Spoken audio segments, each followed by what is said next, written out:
A possessão diabólica. Além das tentações da bruxaria, o diabo tentou por séculos realizar golpes mais ambiciosos, ligar-se a almas humanas. Os casos de possessão demoníaca são mencionados diversas vezes nos evangelhos e foram considerados por muitos dos primeiros doutrinadores da Igreja, inclusive Santo Agostinho. As práticas e as fórmulas do exorcismo foram consolidadas na Igreja desde os primeiros tempos. O fenômeno da possessão criou, no entanto, algumas dificuldades teóricas. É fácil conceber a ação do demônio no corpo humano, mas a união com a alma, ainda que parcial, é mais difícil. Feitos dessa ordem seriam possíveis somente a Deus, como é evidenciado pelos raros casos de experiência mística. Ora, na possessão ocorre um ataque direto do demônio sobre a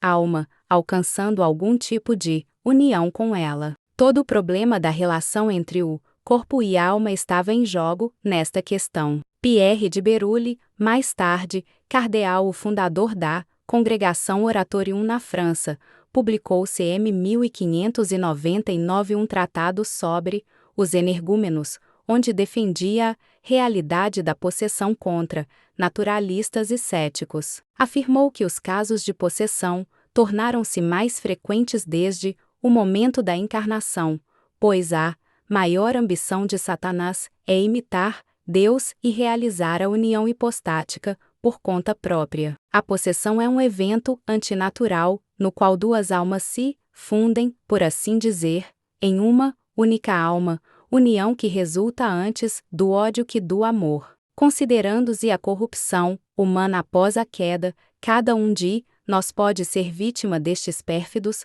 ataques, até mesmo um bebezinho, no qual as portas são abertas para o diabo não por pecados pessoais, mas pela degradação geral da natureza humana. Não há como resistir à possessão por meios naturais, tais como a medicina. Apenas a energia da Igreja e os exorcismos eliminam eficientemente essas inomináveis expressões da maldade demoníaca. Parece então que a corrupção da natureza humana faz possível a possessão. E embora o energúmeno seja frequentemente culpado das suas aflições, ninguém é capaz de livrar-se do assaltante pelas próprias forças, acabando por perder o controle sobre o seu corpo e a sua alma. A possessão, assim como a bruxaria, acompanhou a história europeia. A França do século XVII foi o cenário de alguns famosos casos de possessão individual e coletiva. O de maior repercussão foi o